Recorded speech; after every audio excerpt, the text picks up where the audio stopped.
If you're not already subscribed to this YouTube channel, go ahead and hit the subscribe button now, along with the bell icon so you can be notified whenever a new video is posted.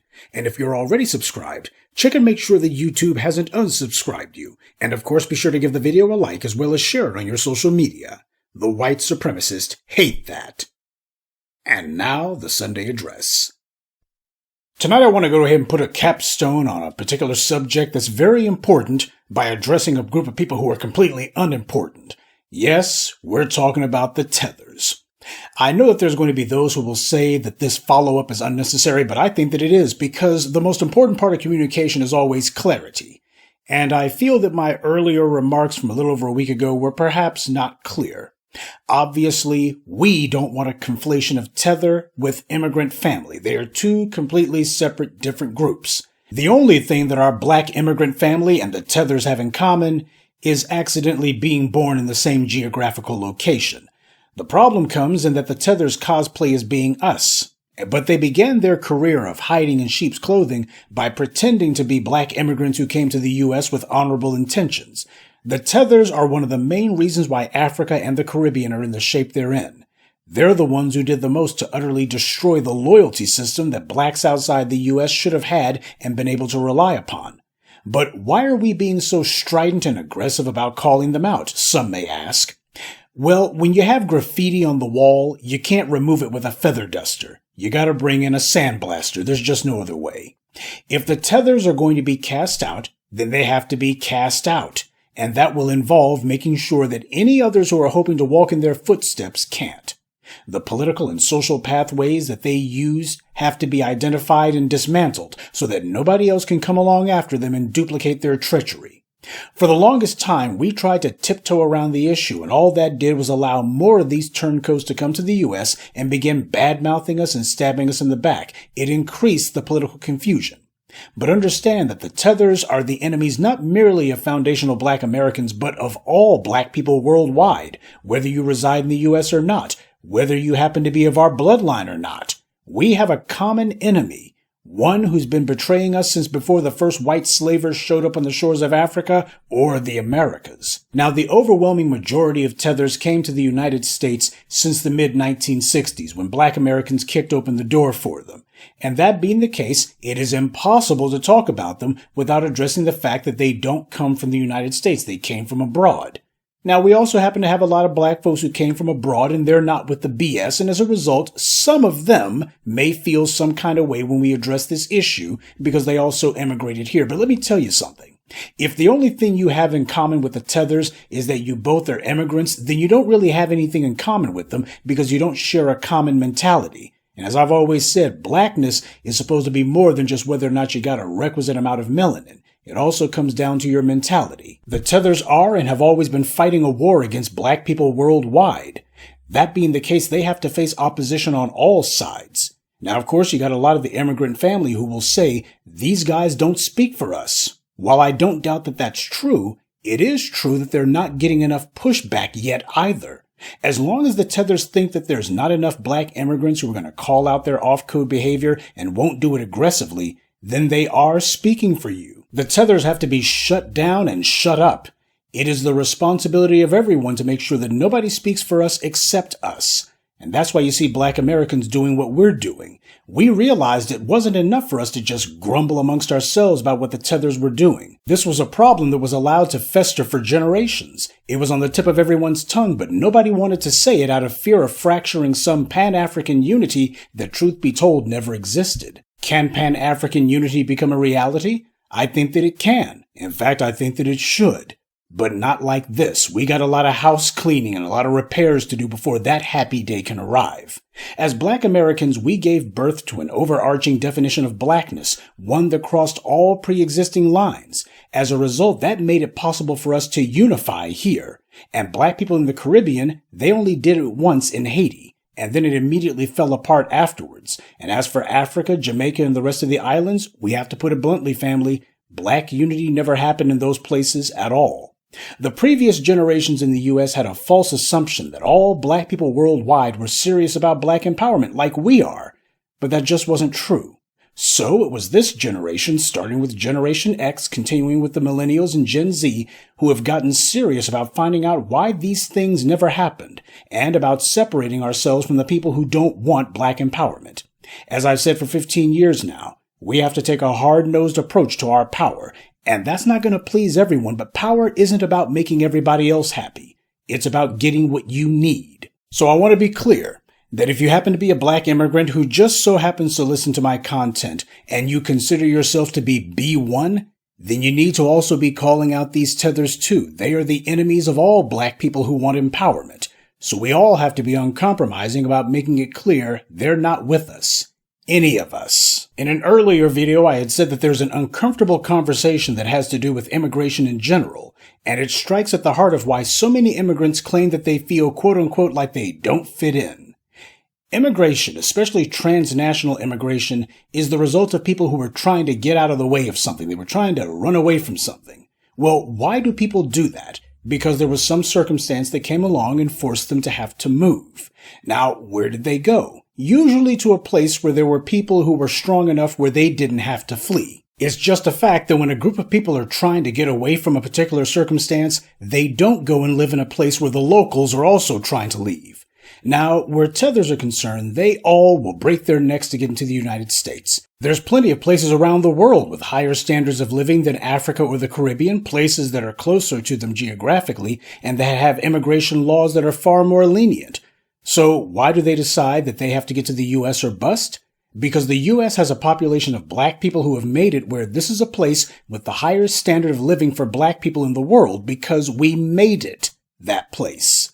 Also, these tethers tried to flee to Latin America, but as Coleman Cruz and others will attest, Latin America never had a civil rights movement, much less a black power movement. So when you go down there, you run into all of that improve the race crap. And they made it clear it wasn't the white race that they thought needed improving. You have entire black states down there in some of those areas, and yet they have less rights than we do because they failed to fight for them. Not trying to be messy, I'm trying to make a point. That's why so many of them deny being black. They're still hoping that if they just deny being black and claim, well, I had some conquistador in the family or some Portuguese, whatever the heck in the family way back in the day, they think that that's going to mean something to those anti-black racists down there. They've been doing that for hundreds of years. They think that embracing the one or two Europeans that might have been in the family is somehow going to get the others to stop mistreating them. That's what the Coleman Cruzes and his ilk did. But instead of running from their problems, all they really did was to just learn how to suffer in silence. And that's why, having failed to take a stand in their homeland, they decided to take a walk instead. And they came here because there was a group of black people who never ran from anyone. We created a place where being black actually means something. And whether anyone wants to hear it or not, that's something that the Africans and the Caribbeans did not create at home. That's why all these people want to get here. Because it's the only place where black people fought to establish some kind of rights. And we're still fighting to this very day. As Dr. John Henry Clark said, every generation must fight for their freedom. And that freedom is not secure until they make it secure. We've been fighting for 500 years because we recognize that our freedom has never been free. Compare that to the tether, on the other hand. He claims that he's already free because he thinks playing the part of the pet mascot for white power will get these racists to look kindly on him. And that's never worked. But then again, the tether's not willing to build, not even for himself. So how is the tether going to make their freedom secure? They wouldn't even fight for freedom at home. So when they come to the U.S., they think that it's our job to fight for their freedom. And for a while we did, until we saw that they weren't lifting a finger on their own behalf, and that they in fact have been actively fighting against us. And now what you see going on is us putting them on notice we're not fighting for anything on their behalf. And that's the reason why it's necessary for us to have some sort of conversation about immigration, because when immigrants have to leave home, that messes with their confidence. A lot of them begin to think that the people in the places that they fled to must look at them as having failed, that they look at them as being weak, that they had to come take refuge among the strong, and that messes with people's sense of confidence and dignity, because they suspect that it might be true. The only way that you're supposed to leave home is if you do it like Muhammad did, and that's leave just long enough to raise an army to come back and take your homeland. That's why Zionism is such a powerful idea for so many Jews. After hundreds of years of being exiled from so many countries in Europe, they now had a movement that said that they would fight to control a piece of real estate. I'm not saying to agree with what's going on in Gaza or to agree with anything the Israelites have ever done. What I'm saying is to understand why even those who disagree with Zionism still appreciate and support the overall goal of maintaining the so-called Jewish state. Because to them it represents the first time since the Old Testament that they took a stand. And that's why, even among Jews who don't necessarily support Zionism, the David Ben-Gurions and the Ariel Sharons, the Moshe Dayans, and even the Benjamin Netanyahus occupy a large part in their collective imaginations because of what they think these warmongers represent in terms of their own self-image. And this is all what's at the heart of why so many Tethers hate foundational Black Americans. Their having fled from home didn't mean much to us because we recognize white supremacy as a global enemy. But the Tether looked at us as being the enemy. Our conditions in the U.S. has been far worse than anything in Africa or the Caribbean. But we didn't run. We didn't get on trains or boats to take us to Canada or Mexico. Oh, sure, you had some Negroes who were talking like that. But we know white supremacy is global. So no matter where we go to, we'd have to wage the same fight regardless. Our roots run deep in this land. So no matter how bad it gets, we're not running because we're tied to the soil. That's why we're called the Black Grassroots, because we're tied to the soil. Victory and defeat are not choices, but whether you fight or flee is. And the people who flee, well, they tend to have to do that a lot. Once one group of enemies puts you on the run, you better keep on your track shoes because everybody else will figure they can do the same thing to you too. Their calculation will be that if you didn't stand your ground in one place, then the chances are excellent you'll also run the next time someone pushes you around. Either you'll practice fighting for yourself or you'll practice running. And while people may feel pity for the Tethers for a time, when they see that Tethers only believe in running, that pity will eventually turn into contempt. The Tether wants the honor and reputation and esteem that comes with having established a history and legacy of standing on one's own 2 feet. But that only happens when you stand on your own 2 feet. The Tether thinks that boasting that they begged their way into a government loan or into a token job is going to be a substitute for the honor, reputation, and esteem that they're supposed to have. But it's not. They're charity cases at best.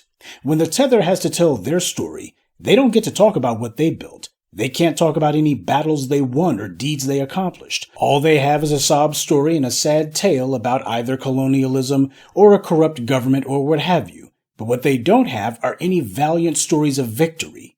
Reputation is what precedes you into the room.